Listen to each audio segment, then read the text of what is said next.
Reflexão bíblica. Evangelho de Lucas. Capítulo 21. Lucas 21. A volta de Jesus pode acontecer a qualquer momento.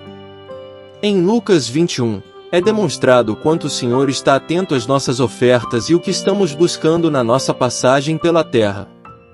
O Senhor destaca que observou os ricos e pobres e viu a viúva que preferiu dar tudo o que tinha em vez de ficar sem a honra de Deus.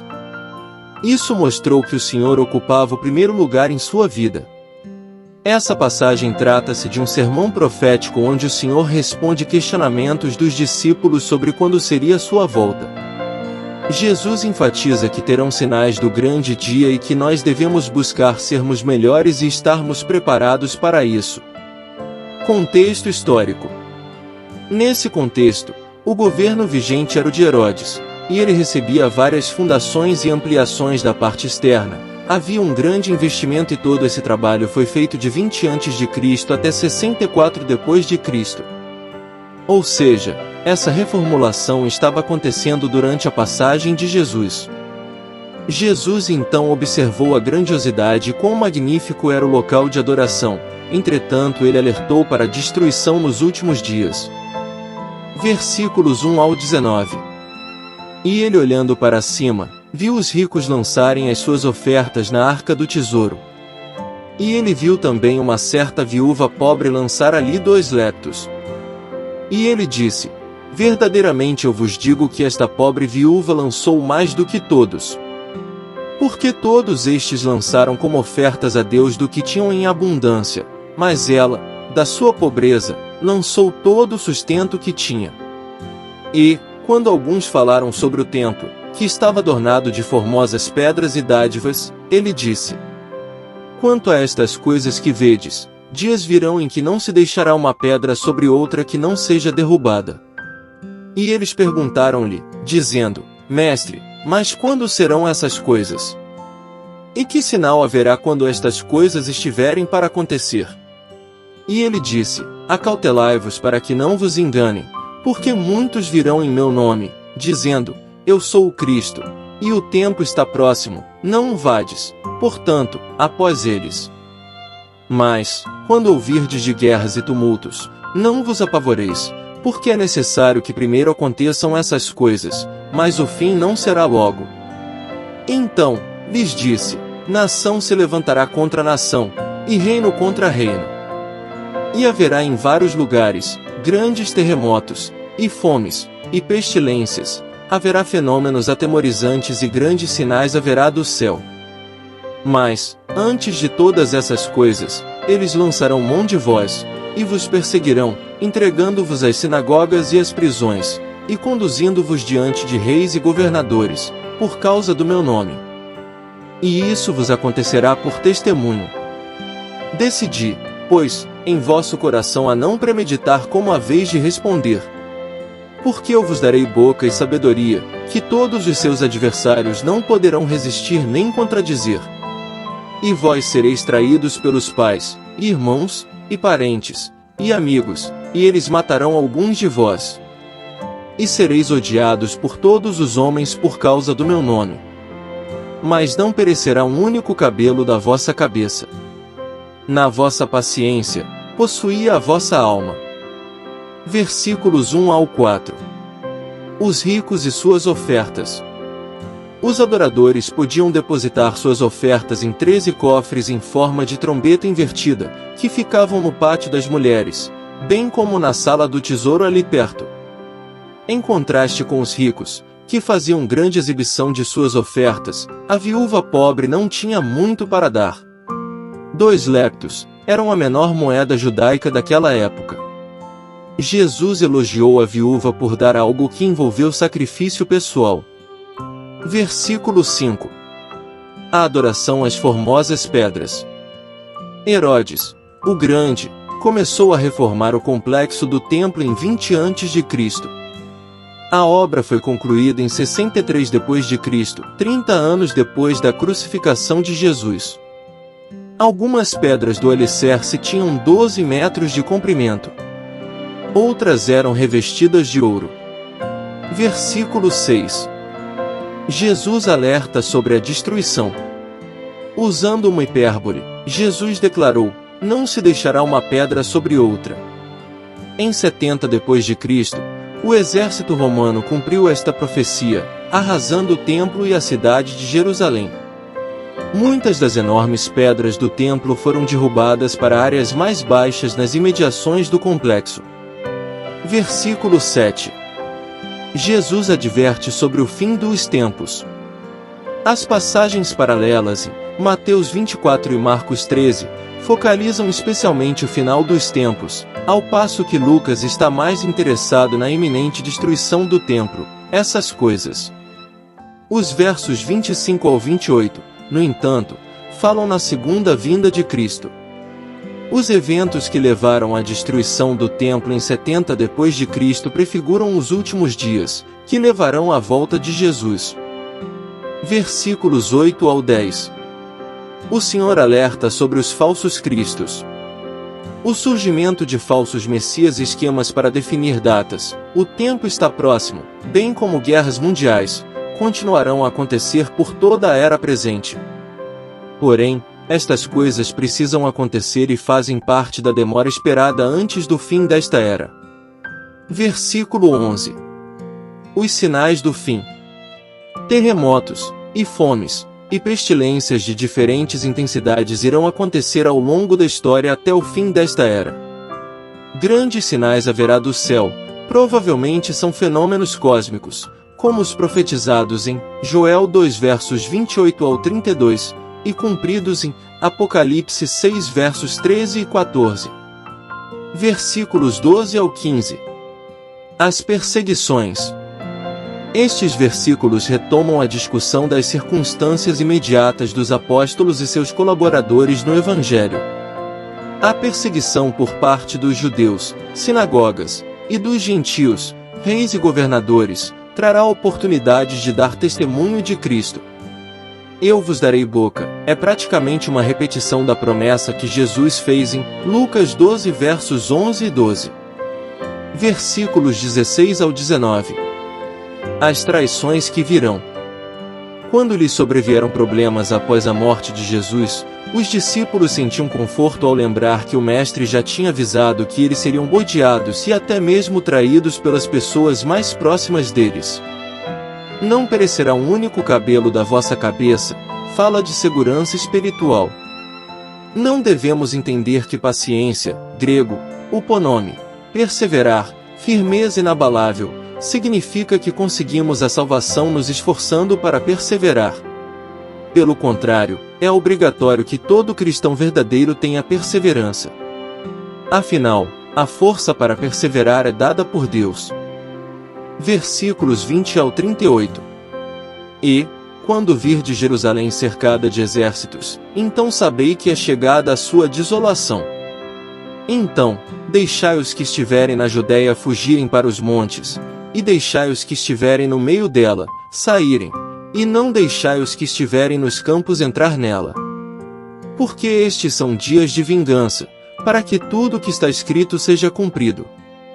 Mas ai das grávidas e das que amamentarem naqueles dias. Porque haverá grande aflição na terra, e ira sobre este povo. E eles cairão ao fio de espada e serão levados cativos para todas as nações, e Jerusalém será pisada pelos gentios, até que os tempos dos gentios se completem. E haverá sinais no sol, e na lua, e nas estrelas, e sobre a terra, aflição das nações, com perplexidade, o mar e as ondas bramindo. O coração dos homens desfalecerá por medo da expectativa daquilo que sobrevirá à terra, porque os poderes do céu serão abalados. E eles então verão o Filho do Homem vindo em uma nuvem, com poder e grande glória. E quando essas coisas começarem a acontecer, olhai para cima e levantai a vossa cabeça, porque a vossa redenção está próxima. E ele falou-lhes uma parábola: olhai para a figueira e para todas as árvores. Quando elas já começam a brotar, as vedes, e por vós mesmos, sabeis que o verão está próximo.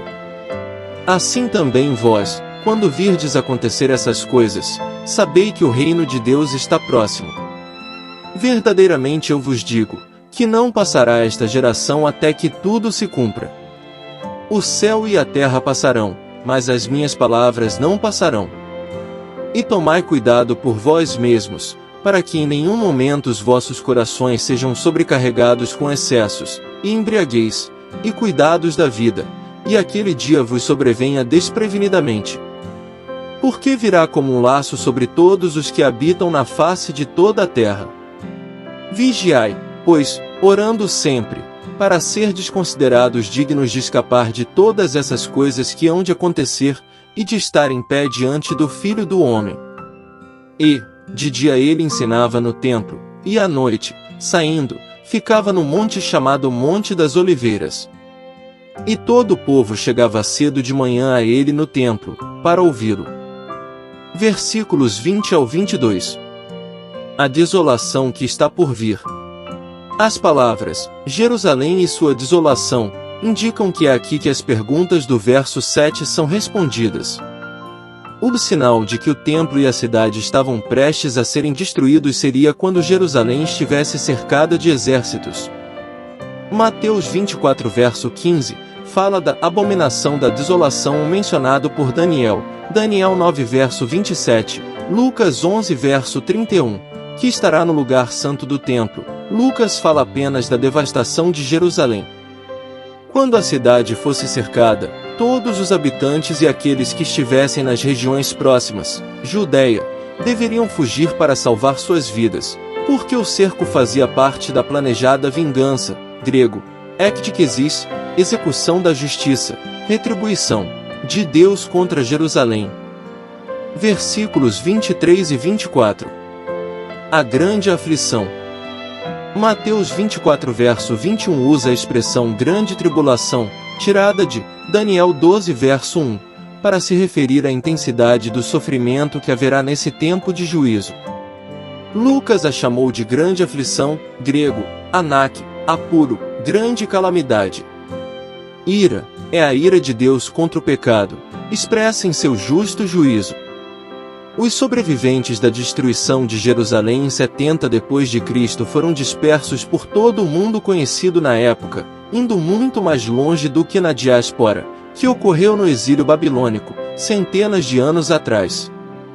De 70 d.C. até o surgimento do atual Estado de Israel, em meados do século XX, Jerusalém foi dominada pelos gentios. Os tempos dos gentios se refere ao tempo oportuno atual, grego, kairoi, em que as nações gentias estão abraçando o Evangelho. Enquanto isso, Israel está espiritualmente endurecido e continuará assim até perto do fim. Romanos 11 versos 25 e 26. Versículos 25 e 26. Mais alguns sinais cósmicos. Sinais no Sol, e na Lua, e nas estrelas já foram mencionados em Lucas 21 verso 11, e provavelmente se referem a Joel 2 verso 28. Esses fenômenos cósmicos trarão grande aflição à população mundial. Versículo 27. A volta de Cristo. A segunda vinda de Cristo é descrita em termos que fazem lembrar a profecia de Daniel 7 verso 13, o Filho do Homem vindo, com grande glória. Esta passagem também é citada em relação à volta de Cristo em Apocalipse 1 verso 7. Versículos 28 ao 31. A redenção se aproxima. Em vez de se amedrontar ao ver estes sinais, os cristãos devem se sentir encorajados, porque estes elementos indicam que o plano de redenção de Deus está se completando e o advento do reino de Deus está próximo. É como observar as árvores ganhando folhas na primavera e saber que o verão está próximo. Versículos 32 e 33. O cumprimento da palavra de Deus. Esta geração, provavelmente se refere àqueles que estarão vivos quando os diversos fenômenos descritos por Jesus começarem a acontecer em rápida sucessão. Visto que geração, grego, geneia, às vezes significa família ou posteridade, alguns acreditam que este termo se refere especificamente ao povo de Israel. Sobre o céu e a terra, mas as minhas palavras, ver Mateus 5 versos 17 e 18. Versículos 34 ao 36. Jesus alerta para que deixem o pecado. Aquele dia é o dia em que Cristo voltará. Aqueles que se deixarem levar por uma vida mundana, excessos e embriaguez, ou pelos cuidados da vida serão pegos de surpresa quando Cristo voltar. A maneira certa de vigiar é estar alerta em oração. Lucas 18 verso 8. O que irá preparar o cristão para estar em pé e não ser envergonhado diante do Filho do Homem em sua vinda? Ver 1 João 2 verso 28. Versículos 37 e 38. O Monte das Oliveiras. O dia e a noite se referem ao cronograma de Jesus para cada dia da semana da Paixão. A menção do Monte das Oliveiras antecipa o incidente em que ele foi traído e preso. Lucas 22 verso 39. 5 importantes lições que podemos aprender em Lucas 21. Permanecer firme na fé durante tempos de tribulação. Esta lição nos lembra da inevitabilidade de enfrentarmos desafios e tribulações em nossa jornada cristã. Jesus nos encoraja a permanecer firmes na fé, confiando na soberania de Deus e na sua capacidade de nos sustentar através das dificuldades. É um lembrete para não desanimarmos diante das adversidades, mas sim nos mantermos firmes, confiantes de que Deus está no controle de todas as coisas. Vigiar e estar pronto para a volta de Cristo. Esta lição destaca a importância da vigilância espiritual e da prontidão para a segunda vinda de Cristo. Jesus nos alerta para estarmos atentos aos sinais dos tempos e nos prepararmos espiritualmente para a sua volta, pois ele virá em um momento inesperado. Isso nos lembra da urgência de vivermos uma vida piedosa e de estarmos sempre prontos para encontrar nosso Senhor. A promessa da proteção divina. Mesmo diante das perseguições e tribulações que enfrentamos, Jesus nos assegura que Deus cuidará de nós e nos protegerá. Esta lição nos traz conforto e encorajamento, lembrando-nos de que não estamos sozinhos em nossas lutas. Podemos confiar na fidelidade de Deus para nos guardar e nos sustentar em todas as circunstâncias. Testemunhar com coragem e confiança. Jesus nos chama para testemunharmos corajosamente, mesmo diante da oposição e perseguição que podemos enfrentar. Ele nos promete o auxílio do Espírito Santo, que nos dará as palavras certas para falarmos no momento oportuno. Essa lição nos desafia a compartilhar o Evangelho com destemor, confiando na capacitação divina para cumprir nossa missão. Confiança na provisão divina. Jesus nos ensina a confiar na provisão divina para todas as nossas necessidades materiais. Ele nos encoraja a não nos preocuparmos excessivamente com as preocupações desta vida, mas a buscarmos primeiro o reino de Deus e sua justiça, confiando que Ele cuidará de nós. Essa lição nos convida a vivermos com uma mentalidade de confiança e dependência em Deus, reconhecendo sua soberania sobre todas as áreas de nossas vidas. Conclusão. Com isso, concluímos que apesar de todas as dificuldades que passaremos, o Senhor nos mostra que Ele voltará para sanar tudo isso, porém, nós devemos buscar justificar e nos arrependermos dos nossos pecados. Todos que mantiverem sua fé e estiverem ao lado do Senhor, serão salvos, mas isso não significa que não passaremos por aflição. E sim que, diante da aflição, Jesus não irá nos abandonar e que nós saibamos buscá-lo enquanto ainda há tempo. Graça e paz por parte de nosso Deus e Pai, e de nosso Senhor e Salvador, Jesus Cristo, estejam sobre nossas vidas.